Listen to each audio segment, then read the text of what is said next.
द्रोणाचार्य से दुर्योधन ने एक प्रश्न किया, गुरुदेव ऐसी चीज अर्जुन में क्या है जो मुझ में नहीं है? गुरु ने कहा, धैर्य जो अर्जुन में है और तुम में नहीं है।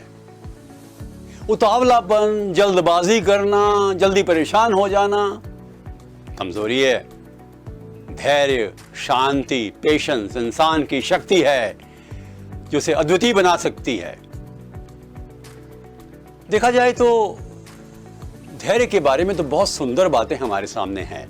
तुलसीदास जी ने कहा था ना, धीरज धर्म मित्र रुनारी, आपतकाल परखिए चारी।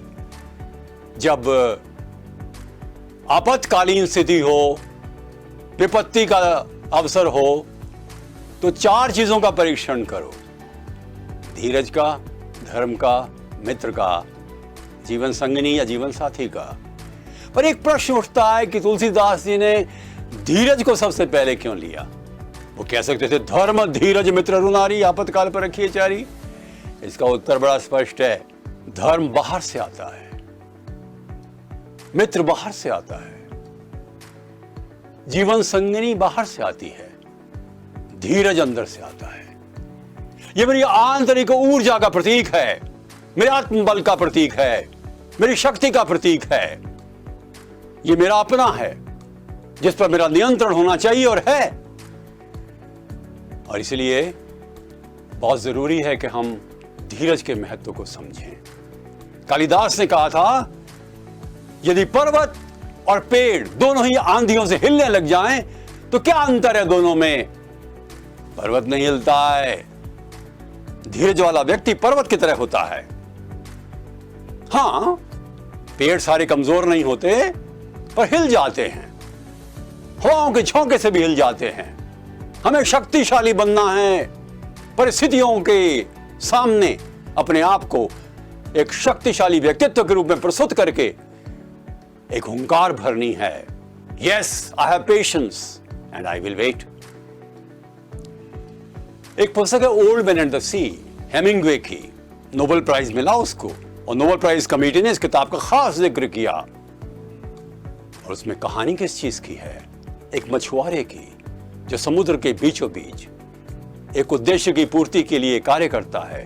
बहुत बड़ी एक मछली पकड़ता है और बांध देता है इसको, और पीछे से शार्क, बड़ी बड़ी मछलियां खूंखार उसको काटती जाती हैं, मछली को जो उसने पकड़ी है। बड़ी मुश्किल से उनसे जूझता है, लड़ाई करता है, उन पर हथियार फेंकता है, डंडे मारता है, पर पहुंच जाता है किनारे। ये उसका धैर्य था, घबराया नहीं वो। समुद्र के बीचों बीच जब जहाज चल रहे होते हैं और उफान आ जाता है, उस समय पर कप्तान किस तरह से ताकत से, बुद्धि से, विवेक से, धैर्य से नियंत्रित करता है जहाज को, और गंतव्य स्थान तक पहुंच जाता है। हमें यही करना चाहिए कि हम जीवन में इंतजार करना भी सीखें, प्रतीक्षा करें। खराब समय स्थायी कभी नहीं होता, चला जाएगा।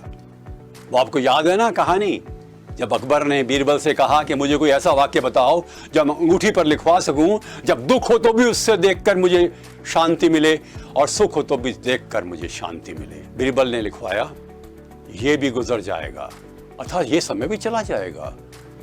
इंग्लिश में है दिस टू शैल पास। बहुत सुख हो उसको देख लो, उछलो मत। बहुत दुख हो, रो मत, इंतजार करो।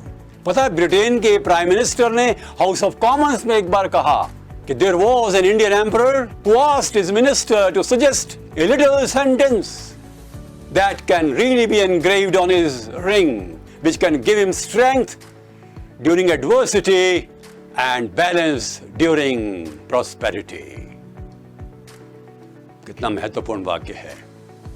आप भी परेशान ना हो, समय चला जाता है, पर आइए धैर्य के बारे में बात करें। क्या करना चाहिए?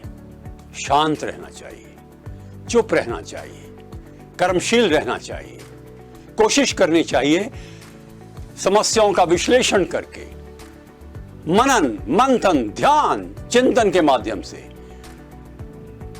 उसका हल करना चाहिए। प्रतीक्षा ही परीक्षा हो जाती है। क्या लाभ होता है? शांति मिलती है, इंसान को शक्ति मिलती है। संबंध अच्छे बनते हैं परिवार में, प्रेम का रूप बन जाता है। बड़ों के लिए सम्मान बन जाता है हमारा धैर्य। काम में गुणात्मकता बढ़ती है। बॉस खुश होते हैं, सबऑर्डिनेट वास्तव में आनंदित होते हैं। समस्याओं का समाधान होता है, जीवन में आत्मविश्वास आता है। धैर्य रखिए, you will pass, you will succeed, you will be happy, you will have grand times again.